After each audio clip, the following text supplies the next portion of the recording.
Hola a todos, bienvenidos a un nuevo episodio de PLF. ¿Cómo estás, Joel? Bien, bastante bien, con muchas ganas de tener esta charla contigo. Para los que acá, Joel es un viejo amigo en Tarte y Mashma, como diría el Talmud, en dos sentidos. El primero es que lo conozco hace muchos años, mucho antes que Zoom sea una realidad. Eh, pero por otro lado, también estuvo acá en PLF, ya en alguna oportunidad. Y hoy lo invité a hablar a Joel por un tweet que compartió, o un hilo en X. No me acostumbro a decir X, te voy a decir la verdad. Para mí sí, seguirá siendo No Twitter, sos el único. como Canning y Corrientes, ¿no? No cambia Claro, tal Calabrín y cual. Ortiz, hay Sí, cosas que no cambian.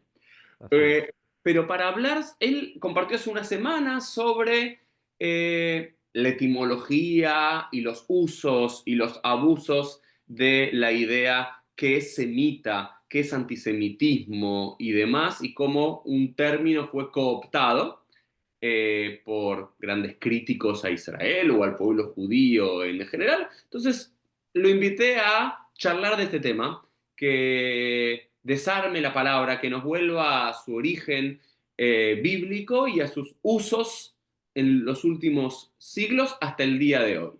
Así que de eso vamos a hablar un poco. ¿Está bien presentado, Joe? ¿O Perfecto. cambiarías algo? Perfecto. Estamos bien. Entonces, ¿de dónde arrancarías? ¿De dónde arrancarías a hablar de esta idea? Semitas, antisemitas, es una cuestión lingüística, es una raza, es un pueblo, es un idioma, es una etnia, no es nada, parece como un significante vacío, ¿no? A la cual todos podemos sumarle cosas o sacarle cosas dependiendo a nuestros intereses.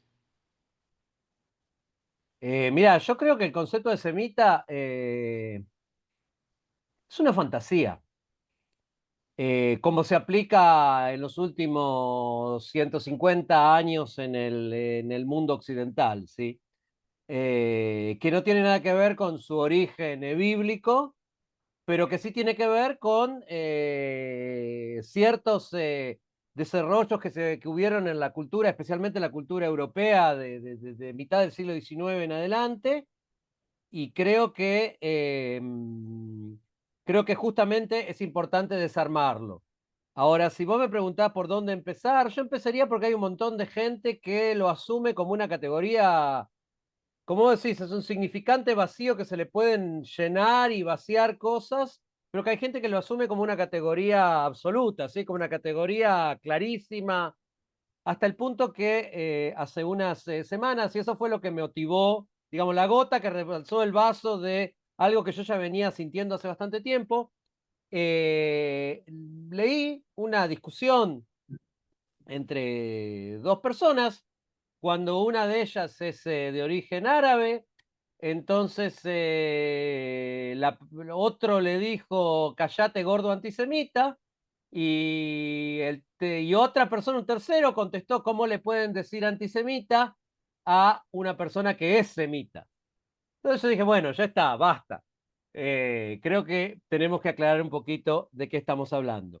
Y en principio la palabra semita tiene un origen bastante claro, o sea, la palabra semita tiene que ver con la segunda para allá de la Torá, tiene que ver con la historia de Noah, que tiene tres hijos, Shem, Ham y Jafet, que suben con él al arca, y por supuesto cuando bajan las aguas, son los encargados de poblar el mundo.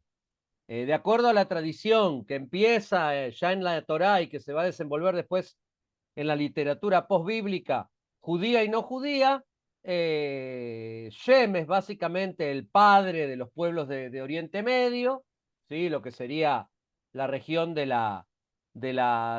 lo que abarcaría desde lo que hoy en día sería el Oriente Medio hasta, digamos, la península arábica. Jafet sería el padre, o Jefet, como le decimos en hebreo, sería el padre de los pueblos europeos, de los pueblos del norte, para la geografía mental de aquella época, y Ham sería el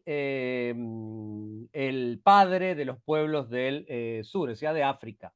Eh, cuando básicamente la única alusión un poco más, llamémosla, valorativa con respecto a los tres, es una historia que mucha gente conoce, los que antes, como yo, lo tuvimos en la para allá de nuestro bar mitzvah, lo conocemos bien, es que Ham es el hijo que es maldecido por Noé, porque para los que no se acuerdan, Noé planta una viña y prepara vino y se emborracha, y entonces su hijo Ham lo ve desnudo, borracho, cae desnudo, y Ham lo ve, entonces se ríe de él y corre a contarle a sus hermanos, y Shem y Jefet, muy avergonzados, vienen de espaldas y lo cubren al padre para que no se vea su desnudez. De ahí viene el concepto famoso, la desnudez de tu padre no verás, que es importante a posteriori como ¿cómo podríamos decir? Como el, digamos, el prototipo de una serie de prohibiciones que tienen que ver con el incesto. Y bueno, pero más allá de esa maldición hacia Ham, en general, a lo largo de la historia no ha habido una valoración de estos tres hermanos en los pueblos a partir de los hermanos, con algún tipo de categorización, digamos, desde el punto de vista teológico, ¿sí? Ni en el judaísmo, ni en las otras religiones que toman la Torá como base, por lo menos como base histórica. Me Estos atrevería, son los... perdón que meto, ¿no? A veces Sí, intentaré meter algo, en dale. algunos casos pinchar, agregar, la o le faresh, o le hidrosh. En este caso es interesante esto, digamos, que no hay una valoración, ¿no? Podemos entender la valoración, digamos, a los ojos de, o desde la mirada y la perspectiva medieval, desde la África esclavizada, ¿no? Como una etiología de la esclavitud que no se daba hace 3.000 años o en el contexto de la escritura de esta historia, pero digamos, cómo son ojos posteriores donde pueden ver eso. Y también algo interesante es decir, no hay una valoración, pero sí, en el Talmud, por ejemplo, recuerdo que cuando estaban discutiendo si estudiamos filosofía griega, si está bien o está mal, o el lenguaje griego o no, hay como Ujú. una ponderación que al final dicen que Yefet puede estar dentro de las tiendas de Shem. Entonces, yo lo sumo acá por algo que tenemos como seres humanos, interpretativos de estos textos o estos cosas que quedaron en el inconsciente colectivo y que leemos y releemos como religiones, como pueblos, como naciones, de intentar poner en esos textos realidades actuales. Claramente, esta idea de Rabban Gamliel o de otros del siglo I, del siglo II, nada tenía que ver con la intención, ¿no? Yefet venía a habitar las islas griegas y después el continente europeo, y Shem Asia. Pero ahora decir, bueno, de alguna forma Yafet, ¿sí? Puede estar dentro de Shem. Pues la cultura griega, el lenguaje griego puede estar dentro del mundo semita como algo los que de alguna forma apoyaban, ¿sí? La introducción de estas ideas exógenas, extrañas al mundo semita, talmúdico, bíblico, rabínico. Nada, esto lo sumo como para sumar como históricamente lo hacemos siempre, ¿no? Sí, dos cositas se me ocurren a partir de lo que vos decís, o sea, más allá de lo que digamos, planteamos como tema, me parece interesante. Primero, vos tenés absolutamente, marcás un punto que es absolutamente crucial, y es que la cultura judía, o no solo la cultura judía, toma los personajes y los modelos bíblicos como modelos para la vida, o como modelos interpretativos para lo contingente todo el tiempo. O sea, yo me estaba acordando ahora simplemente que hace un par de semanas o un poquito más, en un curso que estaba dando hablábamos de los pogroms en Europa Oriental, y uno de los testimonios de la época del siglo XVII sobre los pogroms en Europa Oriental se refiere a los cosacos como los Yevanim, es decir, los griegos. O sea, toma un elemento que viene de otra época para interpretar algo de la época actual, en base al hecho de que la religión de estos era pravoslava, es decir, ortodoxa, y la religión de los griegos es ortodoxa. O sea, hay un punto de contacto ahí, pero directamente, o sea, el libro más famoso de los pogroms se llama Yeven a Metzulot, que tiene que ver justamente con la idea, que sería como en lo profundo de los abismos, pero que juega con la palabra Yeven, profundo, Abam, Yaván, que es Grecia en hebreo, perdón. Y la otra cosa que quería decir es que al mismo tiempo que, de alguna manera, se establecen estas, se pueden utilizar estas demarcaciones, igual nosotros hablamos de mitzvot bnei Noach, es decir, de lo mínimo que implica una civilización son lo que se llaman los mandamientos de los hijos de Noé, que es un concepto que viene, que es post-bíblico en realidad, pero que digamos, lo mínimo que se espera de un grupo humano para ser considerado civilizado es justamente que respete aquellas cosas que marcó Noé y que es anterior, de acuerdo a la cronología bíblica, que es anterior a lo que es la cultura judía propiamente dicho. Mm, Eh, pero más allá de eso, otra vez, la cuestión de identificar específicamente características morales o valorativas de un pueblo a partir de su pertenencia a alguno de estos tres grandes familias de pueblos es algo muy, llamémoslo así, marginal en la cultura judía o en las culturas postbíblicas en general. mm, Esto recién va a cambiar en el siglo XIX. Y va a cambiar desde dos lugares o desde un lugar que tiene varias ramificaciones. El primer lugar tiene que ver con la cuestión lingüística. Los lingüistas del siglo XIX empiezan a buscar los orígenes de los lenguajes europeos o de los lenguajes contemporáneos, y el primer gran descubrimiento que hacen es que muchos de los idiomas europeos, lo que llamamos los idiomas sajones, tienen relación con el sánscrito, de lo que deducen que los pueblos del norte de Europa tienen un origen indio y que los lenguajes en realidad representan un origen étnico. De ahí viene el concepto de las lenguas indoeuropeas, como el alemán, etcétera.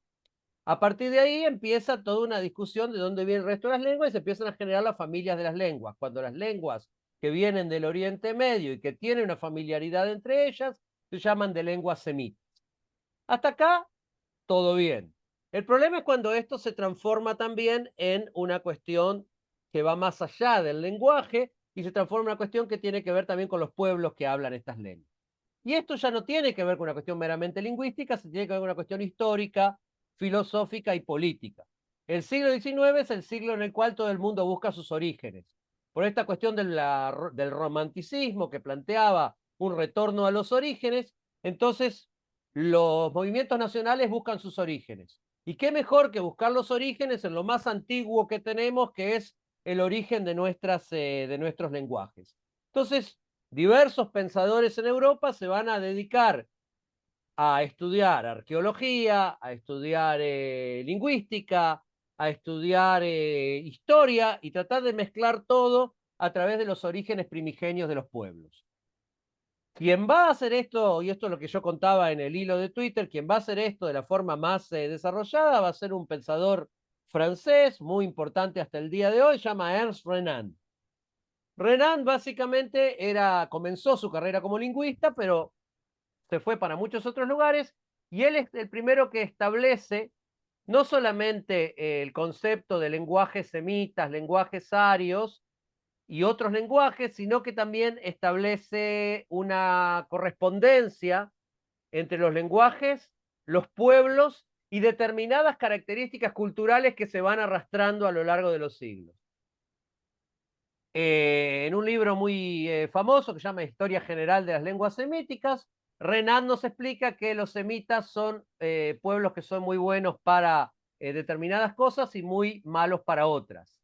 Son muy buenos para el comercio, son muy buenos para determinado tipo de pensamiento religioso, son muy poco flexibles, los cuales los hacen muy adecuados para un pensamiento religioso monoteísta y que sigue al pie de la letra la ley, son muy malos para el pensamiento abstracto, los pueblos semitas.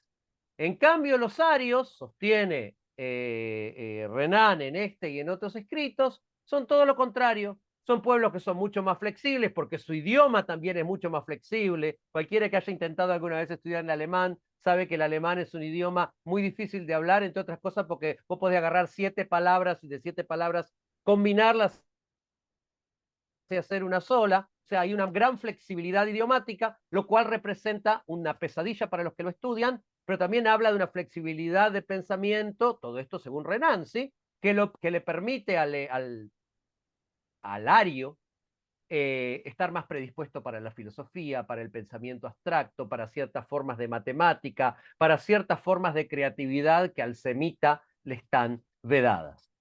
Y esto, de alguna manera, le va a servir las sociedades europeas, especialmente a Francia, que es un imperio colonial en expansión, como de alguna manera una justificación para la invasión y la permanencia en pueblos de Oriente Medio, sobre todo en el norte de África, a partir de la visión de que nosotros venimos a civilizar a gente que no se puede civilizar sola. Solos nunca van a llegar a este nivel de desarrollo cultural porque no pueden. Para mí es interesante. Tengo dos preguntas, un comentario y una pregunta. La primera pregunta es, hicimos un gran salto desde los tiempos bíblicos, Sí, 3.000 años atrás o 2.500, lo que fuese cuando fue canonizado el texto de Noé y el siglo XIX. Entonces, una primera pregunta para dejar ahí puesta es, no hubo prácticamente ni apropiación de gente, de pueblos del término yo soy semita, como en lo positivo, o desde lo negativo, estos semitas tal cosa, durante este intermezzo de 2.500, 3.000 años. Eso es la primera, no hay. no, no. La palabra semita es una palabra que, a ver, la historia del pensamiento universal, occidental, por lo menos es enorme, pero en general la palabra semita es una palabra que se remite al siglo XIX. Ok, por lo positivo y por lo negativo, Por digamos. lo positivo o por lo negativo, Ok, seguro. eso es la primera. Y lo segundo también, esto es interesante, como la historia también en diferentes momentos, por diferentes razones, le va marcando a pueblos o a regiones y demás algunas cuestiones morales o algunos atributos. Y me hiciste Exacto. pensar también en en el propio hebreo bíblico y en el lenguaje español también la idea de cananeo. ¿Ok? Canaán como región, pero después se transformó en un término para hablar de mercaderes, ¿no? Algo que fue tan propio de un lugar, ¿no? Y después de los cananeos, a los fenicios y demás, algo que fue tan propio en un lugar, antes denominaba una región, simplemente la región de Canaán, nada que ver con ninguna característica moral, ni ocupación, ni demás, y se termina con a cananeo en español, hoy no se usa mucho y demás, pero como una persona mercader y normalmente no con una valoración muy No con positiva. una buena impresión, exactamente. Exacto. Lo mismo, digamos, como puede ser el gitano, o puede ser, no sé, en nuestro español, en argentino, el término gallego, como algo, no sé, bruto o tonto o no muy inteligente, como los chistes que ahora están vedados, ¿no? Sí. Pero que solían ser parte, Cancelados. cancelados, pero solían ser parte Sí, sí. eh, lo mismo con judío y usurero, ¿no? Entonces, o desde la óptica judía, cuando utilizamos la idea de Sab o Edom como siempre Exacto. el malvado, ¿no? Como que va permutando en generación, ya sea la iglesia cristiana cuando nos persigue, o los cosacos, o Amalek, que va mutando, ¿no? De un pueblo a una característica moral. Eh, Me parece interesantísimo y peligroso a la vez asignarle a un pueblo una característica esencial, ¿no? Esencialista. Pero, y lo otro, ahora va la segunda pregunta, eso era como un comentario. La segunda pregunta era, eh, ¿esto incluía en Renan a judíos y árabes o ya él excluía a los judíos? Bueno, él habla de los pueblos semitas y los idiomas semitas, y la verdad que en el caso de él, si bien tiene algunos escritos en los cuales hace referencia específica a los judíos, otros escritos en los cuales hace referencia específica a los judíos, se cuida mucho de, cuando habla de lingüística, hace referencia a los idiomas semitas. El paso siguiente ya va a ser la identificación concreta con los judíos, ¿sí? Renan, en realidad, si bien hoy en día lo catalogaríamos como un autor antisemita, es previo al surgimiento de ese concepto. Eh, y en realidad, digamos, si uno piensa en la política francesa de esa época, él es parte de una sociedad que tiene muchos prejuicios contra los judíos, inclusive contra sus judíos, pero en la cual hay un proceso, pero que vive un proceso de integración de esos judíos, tanto en Francia mismo como en el norte de África, cuando los franceses van a conquistar en el marco de esta cuestión colonial. A mí me parece muy importante entender que el, el uso que se le da en un principio a esta cuestión lingüística tiene que ver con la cuestión colonial, tiene que ver con, de alguna manera, remarcar una diferencia esencial, esencialista, como la nombraste vos perfectamente, entre pueblos que están predispuestos, o sea, que nacieron para la civilización y la abstracción y el progreso, y pueblos que nacieron para el atraso y la cerrazón y la falta de flexibilidad, que tiene mucho que ver, otra vez, yo lo repito porque es importante, tiene mucho que ver, si uno lo piensa, con cómo determinadas naciones encaran su destino manifiesto, como dicen los americanos, su lugar en el mundo, ¿sí? O sea, no es casual que Renan escribe esto en Francia, un país que se ve a sí mismo como que viene a civilizar al resto de la humanidad, ¿sí? O sea, el colonialismo francés, a diferencia del colonialismo británico, es un colonialismo civilizador, ¿sí? Yo a veces le digo a mis alumnos, por eso también suele ser mucho más terrible en sus manifestaciones, porque ¿cómo no te querés civilizar? O sea, es más Pero jodido. por el otro lado, tampoco es casualidad que la Alianza Israelita Universal, que también cambió para siempre eh, Ujú, el mundo judío árabe, o sefaradí, o de tierras árabes y demás, ujú. también venía con esa impronta a la propia comunidad judía. Que también es Exactamente. interesante ver cómo esta noción del país impregna en la propia población judía local y cómo lo cayerizan, o cómo pasa por este proceso propio de Ujú. cuál es nuestra función como judíos iluminados y progresistas con los valores modernos para llevarle a nuestros pobres. Nuestros pobres hermanos judíos que no tienen esto si nosotros no se lo... Mi propia familia fue en Damasco, fueron a esas Claro, escuelas, digamos, a claro. comienzos del siglo XX, ¿no?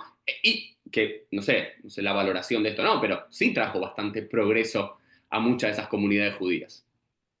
Bueno, de hecho, una de las cosas que está claro es que hasta el día de hoy, o sea, hay gente que hoy en día son muy viejitos que viven en Israel, que hablan perfecto francés, porque estudiaron en las escuelas de la Allianz, cuando sus vecinos del barrio en el norte de África o en Siria no tenían acceso a esa educación, y que no era solamente el idioma, sino que eran muchas otras cosas que venían con el idioma. O sea, en eso absolutamente de acuerdo. Esto también implica, va a explicar un poco después también cierta bronca que hay con la población judía, que aunque no en la práctica no lo fuera, aparecía como que era más favorecida que la población local no Mm. judía con relación a eso. Si volvemos un poquito a hablar del tema de los semitas, el paso siguiente lo va a dar un alemán. Y lo va a dar en Alemania justamente con la creación de un movimiento que se llama la Liga Antisemita. Ahora, la Liga Antisemita claramente es un movimiento antijudío. Ahí no hay árabes, ahí no hay hijos de Shem, ahí no hay nada que tenga que... Ahí ya no es una cuestión lingüística. Ya ahí hay un pasaje netamente de lo lingüístico a lo étnico. Lo étnico, en este caso, podría poner una línea y decir étnico-racial, dado que es una categoría que no se puede cambiar, ¿sí? Los antisemitismos o las judeofobias anteriores a este antisemitismo moderno planteaban la transformación a través de la asimilación, en el caso de los asimilacionistas en Francia y en otros lugares, o a través de directamente de la apostasía, de la conversión a otra religión. Cuando llegamos al antisemitismo racial, llegamos a una categoría que no se puede cambiar. Los judíos y los alemanes, estamos hablando concretamente de un pensador llamado Wilhelm Marr, que es quien acuña la palabra antisemitismo, y acuña la palabra antisemitismo justamente para darle un barniz de cientificismo, un barniz de racionalidad a un odio que tenía que ver con muchas cosas que estaban sucediendo en Europa en general y en particular en las sociedades alemanas a partir de la emancipación de los judíos. O sea, la emancipación de los judíos creó muchas rabias, muchas broncas en determinados sectores de la sociedad que se sentían relegados en lo que hasta ayer era su espacio, y de pronto su espacio estaba también poblado por una minoría judía. Concretamente, el caso de Marmar es un tipo que había estado casado con una tipa judía, es un tipo que había hecho negocios con judíos y que de a poco fue desarrollando, probablemente como consecuencia de estas experiencias personales también, y de algo que circulaba en el ambiente, una animadversión especial con respecto a los judíos europeos, lo cual lo va a llevar a generar esta liga que se llama la Liga Antisemita y escribir un libro que se llama La lucha del germanismo contra el judaísmo. Este es el libro central de Marr, es del año 1879, o sea, estamos hablando de 20 y pico de años después de Renan, y lo más importante es que la idea es la idea de que hay que eliminar todo este progreso de los judíos en Europa. Los judíos, son ellos o nosotros, o sea, o es el germanismo o es el judaísmo, y el nombre que recibe todo esto es la palabra antisemitismo. Es decir, que a partir de ese momento y para siempre, el antisemitismo tiene una sola y única razón de ser, y que es el odio a los judíos, la persecución a los judíos, o por lo menos la eliminación de las libertades que los judíos han obtenido con la modernidad en Europa. Pero Si hay una tuviéramos que suerte, decir ¿no? qué es el antisemitismo, es eso. Pero hay una, eso puede ser en sentido académico, eso puede ser lo que muchos asumimos, aún sin ser expertos en el tema, pero hay algo que llamaría el vulgo o la doxa que Sí. aparece hoy en las redes sociales. No sé cuán diseminado está en el mundo real y cuánto simplemente es una fantasía de un par en redes sociales, especialmente Twitter o X y demás.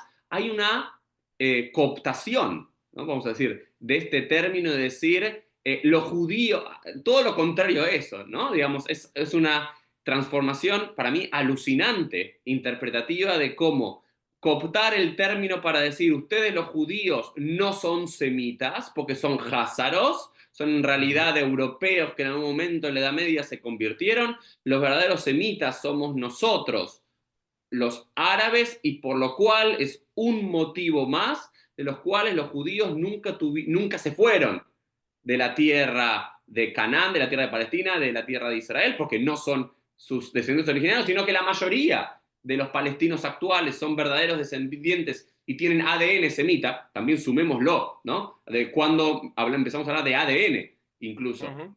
Semita más allá de una categoría lingüística o racial, sino de ADN, y decir, nosotros, los árabes o los palestinos, somos los verdaderos semitas, ustedes son házaros, ¿no?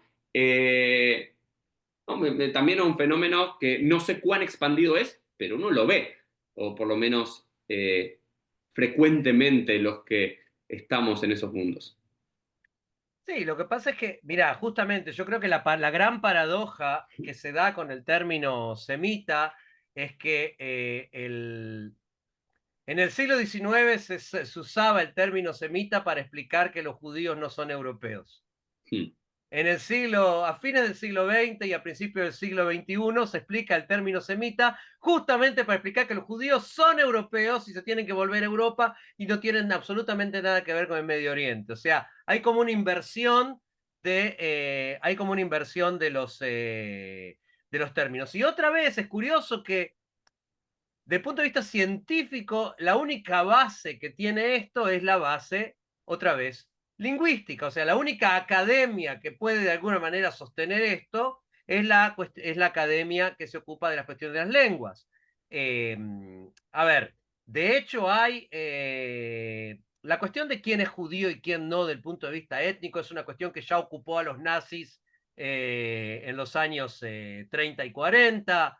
Hay todo tipo de grupos que tienen un parentesco histórico con el judaísmo. El más conocido son los caraítas, pero hay otros grupos en Europa Oriental especialmente que tienen algún tipo de vínculo con los caraítas. En determinadas regiones en determinadas regiones hay una especie de tribus que se llaman los judíos de las montañas, que guardan cierto parentesco étnico con los judíos. Estos sí probablemente son los remanentes de los házaros que quedaron dando vueltas por ahí. Y bueno, los nazis ya estaban obsesionados por ver si estos tipos eran étnicamente judíos, o sea, si pertenecían a la raza judía y por lo tanto había que exterminarlos o se los podía incorporar dentro de las razas que tenían que permanecer esclavas. Sobre esto hay historias apasionantes que tienen que ver con lo que pasa durante la invasión alemana a Europa Oriental. Pero fundamentalmente después de la Shoah, y como vos decís, a la luz de la cuestión de la propaganda, ¿no? Antisionista, el término semita va a sufrir esta inversión de la que hablábamos, ¿sí? Y si los semitas son los que tienen idiomas semitas, entonces el idioma semita por excelencia es el árabe, y por lo tanto los judíos, que en principio la mayoría de ellos, especialmente los judíos ashkenazíes, no hablaban árabe, hablaban otro idioma, que era el yiddish, tuvieron que aprender perdón, no hablaban hebreo, hablaban yiddish, tuvieron que aprender el hebreo.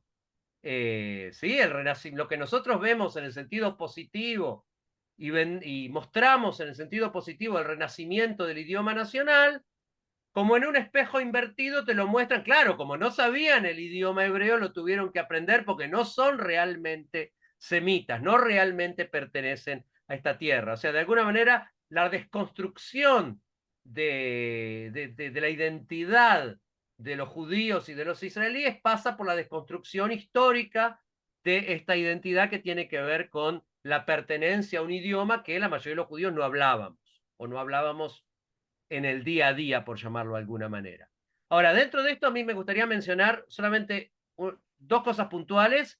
Una de ellas lo mencioné también en el hilo, esto que voy a decir no lo mencioné en el hilo, lo siguiente sí, es investigaciones lingüísticas que tienen que ver con la lingüística y que dicen que el yiddish, obviamente el yiddish no es un idioma semita, nunca lo fue.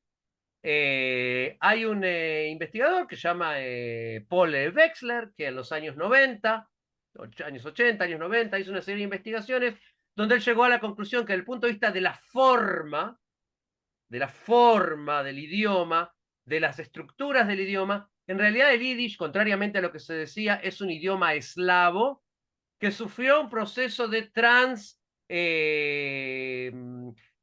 que se llenó con vocablos alemanes, es decir, lo reestructuraron aparte, lo llenaron con vocablos alemanes a partir de una estructura de un esqueleto eslavo.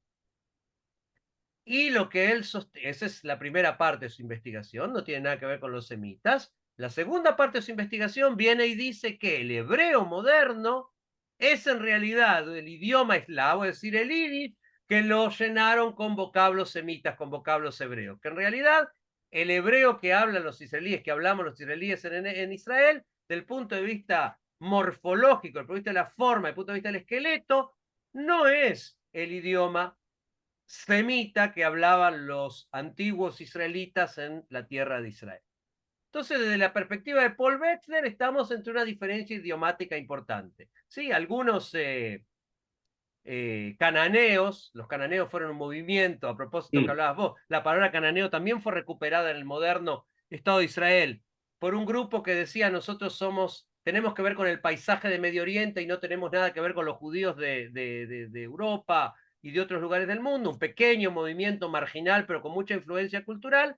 Uno de los cananeos más famosos, se llamaba Uzi Ornan, escribió un artículo explicando estas teorías que decía el yiddish no es un idioma semita y el hebreo no es un idioma judío. O sea, como diciendo, hay idiomas semitas, el hebreo, y hay idiomas judíos, el yiddish y un montón de que los judíos hablaban en la diáspora, idiomas que estaban desconectados de su paisaje, ¿sí? De su paisaje. Ahora, todo esto va a ser usado con fines propagandísticos. Todo esto después va a ser usado, va a ser retomado con fines propagandísticos.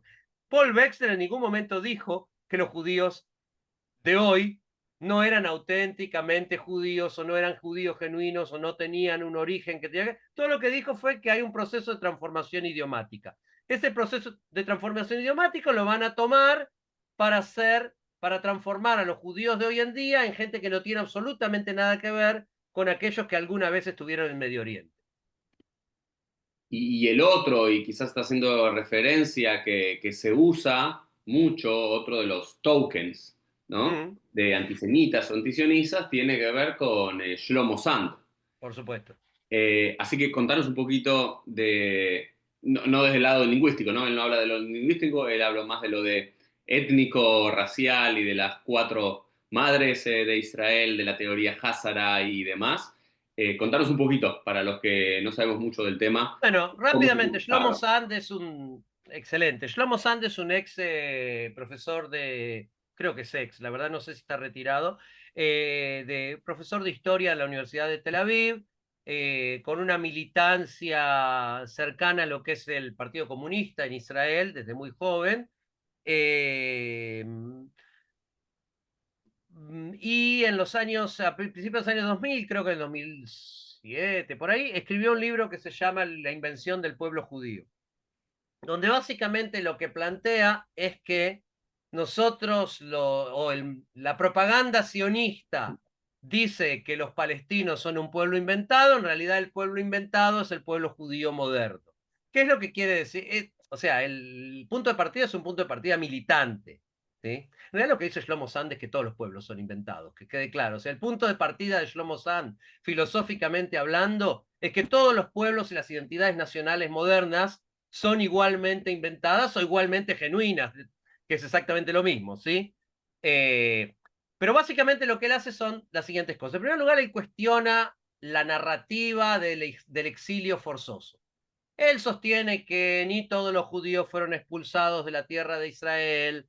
De hecho, no todos fueron expulsados, muchos eligieron salir y muchos eligieron quedarse. La cuestión del exilio y del exilio forzoso es propaganda que nos llegó desde la literatura post-talmúdica y que nosotros la adaptamos a las necesidades modernas, pero no deja de ser propaganda. Muchos de los judíos que se quedaron en la tierra de Israel se convirtieron al cristianismo o al islam, y que muchos de los judíos de la diáspora pasaron por diferentes procesos de, por un lado, asimilación, pero por otro lado también proselitismo. O sea, también niega una cosa que vos y yo seguramente crecimos con esto de que el judaísmo no hace proselitismo. Shlomo Sand dice, históricamente esto no es verdad, a lo largo de la historia nosotros sabemos que el judaísmo, que aparecen continuamente por todos lados, Gerim. En la historia judía, desde antes de la expulsión del segundo templo y hasta la época moderna, todo el tiempo aparecen Gerim. Y si aparecen Gerim es porque el judaísmo, no sé con qué grado de entusiasmo hace proselitismo, pero decir que el judaísmo no incorpora personas y no hace proselitismo es algo absolutamente falso desde el punto de vista histórico. Esto es, digamos, la primera parte de lo que plantea Shlomo Sand. La segunda parte tiene que ver justamente con la cuestión de las conversiones. O sea, él destaca mucho la cuestión de los eslavos que se incorporan al judaísmo a través del reino de los házaros. Para quien no sabe de los que nos están escuchando, los házaros, los Kuzarim, son un reino medieval que de la zona de Asia Central, ¿sí? Lo que sería hoy en día entre Asia Central y la parte oriental de Ucrania, para los que se ubican en el mapa. Este es un reino que llegó a ser muy poderoso, que en determinado momento, por razones que históricamente se discuten hasta el día de hoy, adoptó el judaísmo. El reino adoptó el judaísmo con su religión oficial, invitó a judíos de otros lugares de Europa a incorporarse y durante los años que el reino permaneció como un reino independiente, hubo momentos de florecimiento del judaísmo allí y Esta es una, naturalmente todos atendemos a imaginar que hubo también entrecruzamientos entre los házaros, los nuevos judíos y los viejos judíos. Esto, Joel, lo que planteas acá del reino házaro y de la conversión y demás, ya dentro del mundo académico, ya también hay una discusión. ¿Cuánto rabinismo había en eso? O era digamos, no era exactamente el modelo Ujú. judío que nos podemos imaginar y demás, pero ya está como acabada la discusión que existió. No sabemos las Sí, sí. dimensiones y demás, y que terminó con los mongoles. Digamos, con los mongoles terminó de Los destruir a mongoles en su avance en el siglo XIII básicamente destruyen el reino házaro, pero lo no hay cual es... discusión que este reino como tal existió y que hubo una conversión de la realeza y Ujú. de ahí como teoría del derrame de parte de la Sí. población. Ok, perfecto. Exacto, exacto. De eso no hay ninguna discusión. Como me imagino que tampoco va a haber discusión de que con la llegada de los mongoles, una buena parte de los házaros que hacía algunas décadas se habían convertido, o ellos o sus padres o sus abuelos se habían convertido al judaísmo, se convirtieron a otras cosas en función de cómo sucedía históricamente en esa época. Ahora, ¿qué es lo importante de Sand y por qué Sand es mal utilizado como token? Dijiste vos muy bien. Sand utiliza esto básicamente, como dijimos antes, para cuestionar esta noción de las naciones étnicas, ¿sí? De los orígenes primigenios de las naciones que permanecen puras a lo largo del tiempo, y a partir de ahí cuestiona la idea del retorno, cuestiona el hecho de que el sionismo al final termina adoptando modelos raciales que vienen de Europa, esta misma idea del retorno, ¿sí? La ley del retorno, si nos fijamos quiénes son los países que tienen ley del retorno, él dice, el sionismo terminó adoptando Mm. estos modelos raciales, al judaísmo no se lo puede ver como una nación en el sentido étnico, sostiene Shlomo Sand, básicamente no hay naciones étnicamente puras, y otra de las críticas que tiene que ver y que se junta con lo que hablábamos hace un rato es la crítica de la utilización de la arqueología y de los textos, digamos, de 2000 y 3000 años atrás para justificar reclamos nacionales actuales, ¿sí? Como diciendo, ok, en Hebrón está la tumba de los patriarcas, muy Mm. bien, significa eso que en términos políticos del siglo XXI. Eh, Básicamente lo que Sand viene a hacer es utilizar, más allá de que uno, a ver, yo tengo muchas discusiones con este tipo de posturas que me parecen que son maximalistas y que terminan siendo un espejo de lo que vienen a criticar, como un espejo invertido de lo que vienen a criticar, pero básicamente creo que lo que él intenta hacer justamente es lo contrario de para qué es usado. Él viene a criticar la utilización de estos modelos raciales para justificar reclamos nacionales contemporáneos. Ahora, cuando viene un palestino y usa a Sand para decir que los judíos no son semitas, está haciendo exactamente lo contrario de lo que Sand pretendía hacer con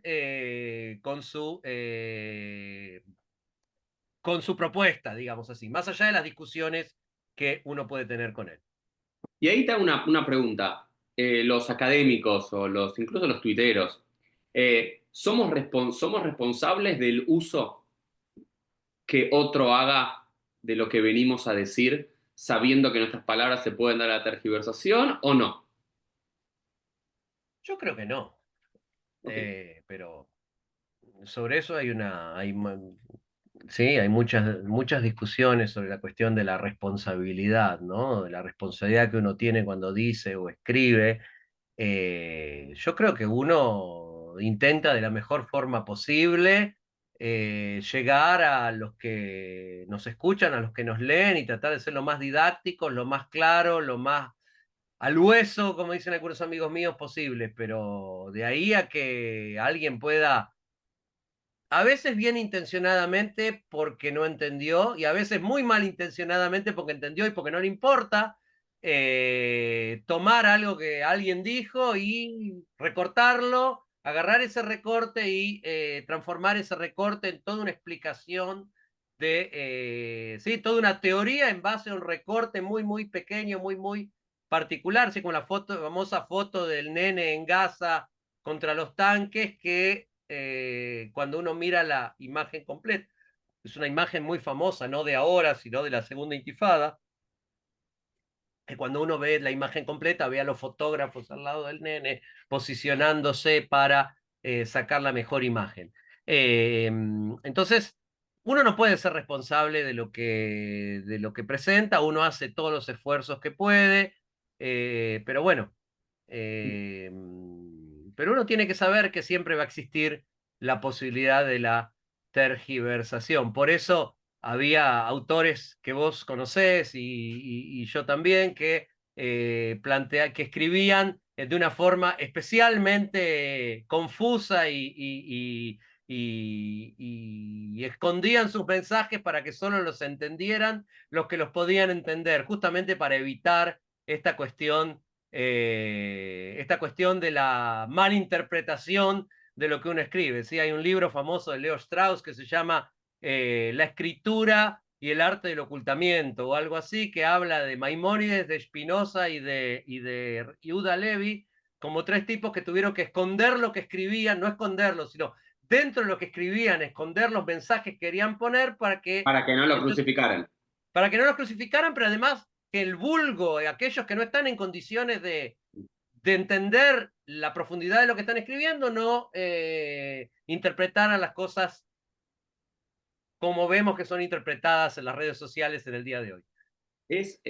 Para mí este recorrido histórico, semántico que nos llevas del antisemitismo y del semitismo, ¿no? Porque aparte lo que se inició como una teoría lingüística, luego racial, hoy algunos, tanto judíos como árabes de la región, lo usan por lo positivo, ¿no?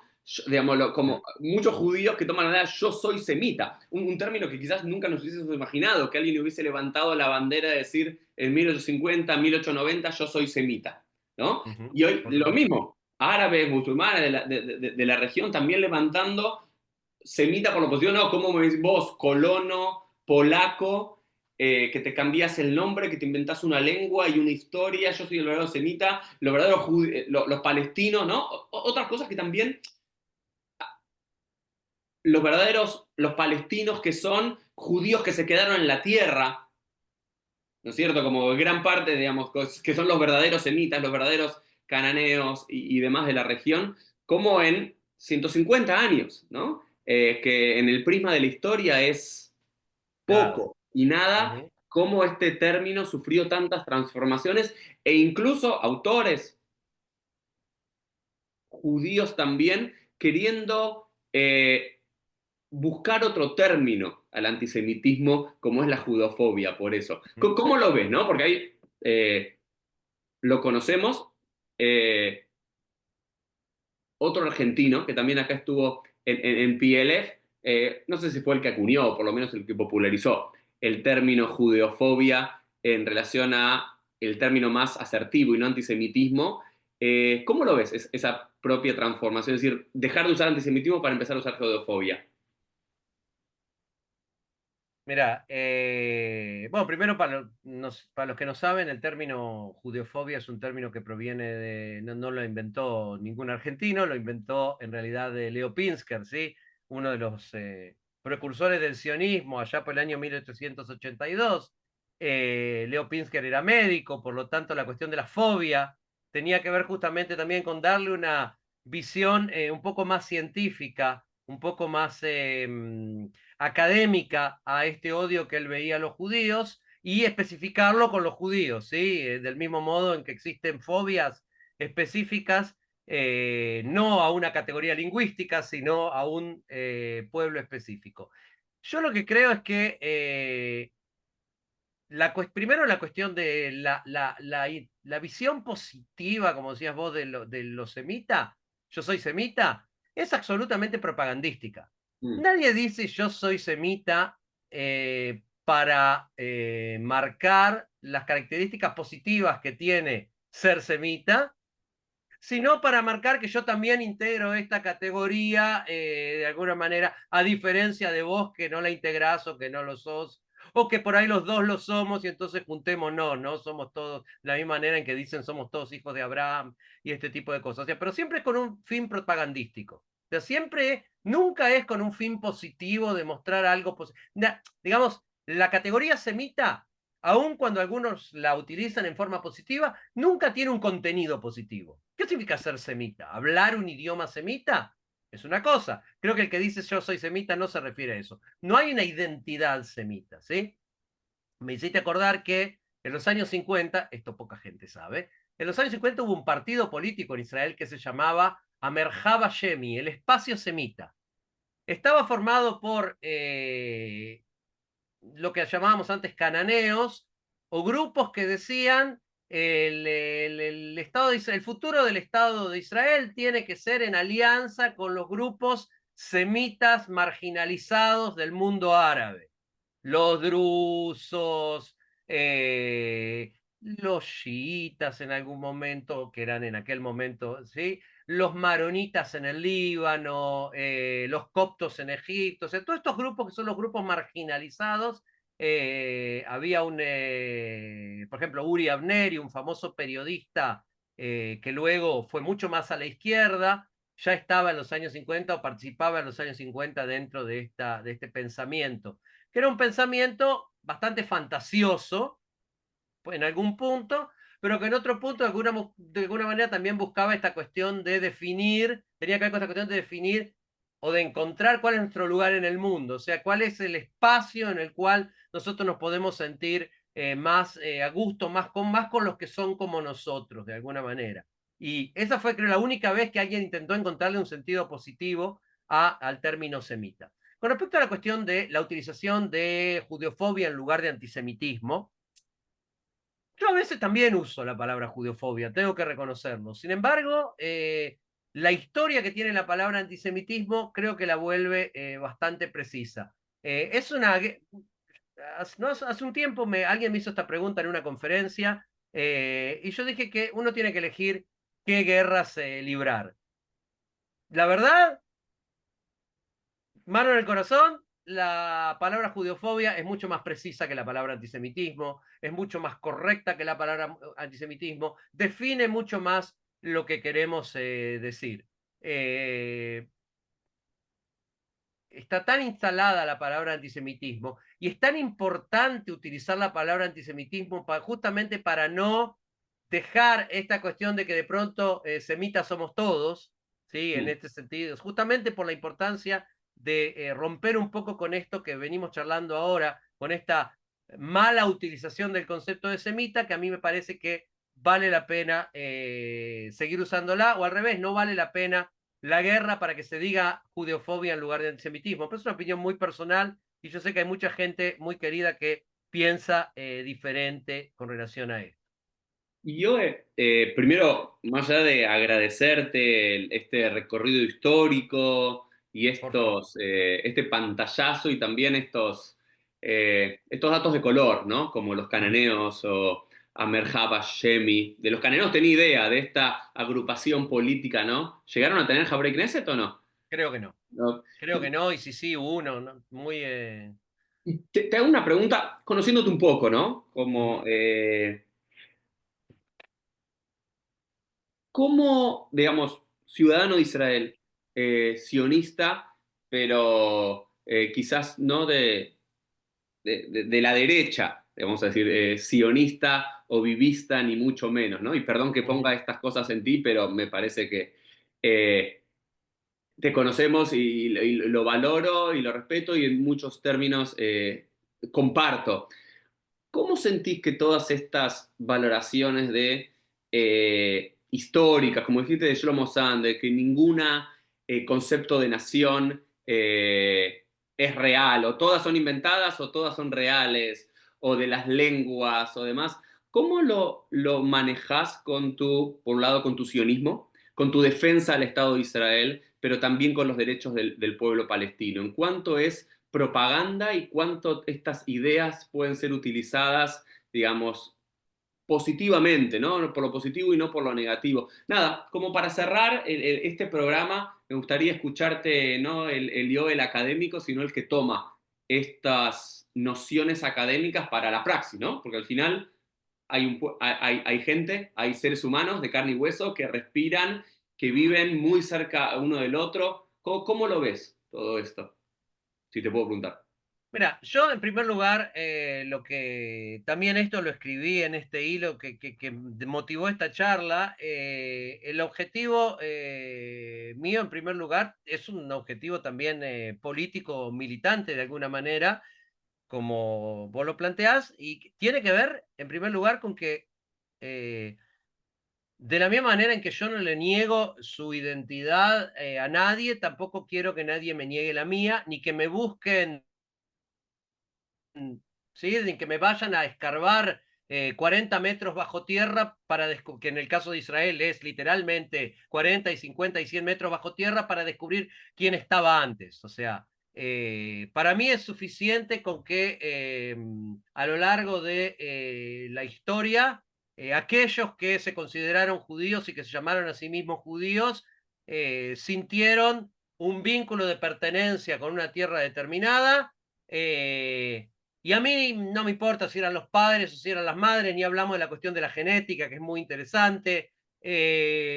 Tampoco me importa si parte de esas personas se incorporaron al judaísmo tardíamente o si todos estuvimos si todos salimos juntos del monte Sinaí, ¿sí? O estuvimos juntos cuando Moisés bajó del monte Sinaí con las 10 tablas de la ley, ¿sí? Se dice, todos los judíos, Yesh lanu helek mamá dar Sinai, estuvimos juntos cuando Moisés bajó con las tablas de la ley. Esto no es literal, ¿sí? No quiere decir que Mm. estábamos ahí físicamente todos los judíos del mundo, sino que desde el punto de vista, llamémoslo espiritual, llamémoslo de vista, somos una comunidad que recuerda junta ese momento y creo que a eso se refiere. Entonces, entonces mi relación con la tierra de Israel tiene que ver con eso.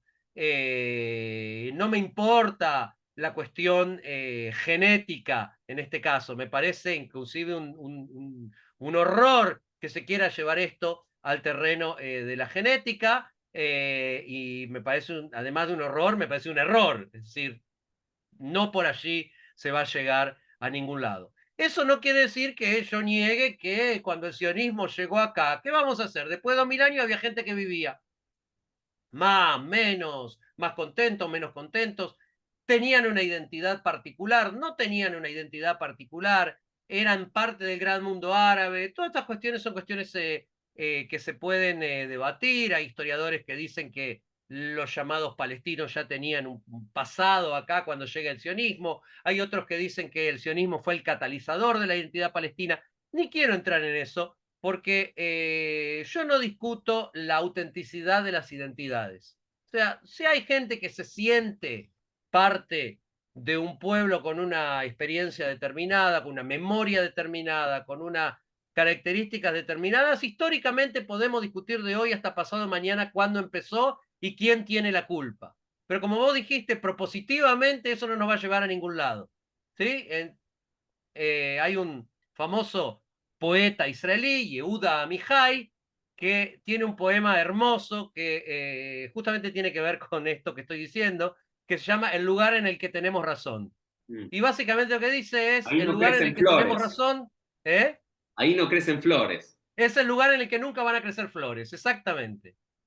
Si queremos futuro, entonces es importante tener razón, pero hay cosas que son más importantes que tener razón, y es saber cómo construimos futuro. Y futuro, para mí, personalmente, no construimos mirando hacia el pasado, y esto lo digo por los israelíes, pero con mucha fuerza lo digo también por los palestinos. O sea, parte del problema es que muchas veces yo conozco muchos israelíes que están dispuestos a mirar al futuro, o que estaban dispuestos a mirar el futuro hasta el 6 de octubre del 2023, creo que todavía hay muchos que están dispuestos a mirar el futuro, y siento que a veces del otro lado no siempre tenemos el partner. Esto no lo digo de una forma despreciativa, y creo que nosotros tenemos la responsabilidad de salir a buscar esos partners, pero sí creo que tenemos que mirar hacia el futuro y no solamente hacia el pasado. No olvidar el pasado, no estúpidamente hacer de cuenta que el pasado no existe, no enceguecerse con un futuro, ya nos pasó en la historia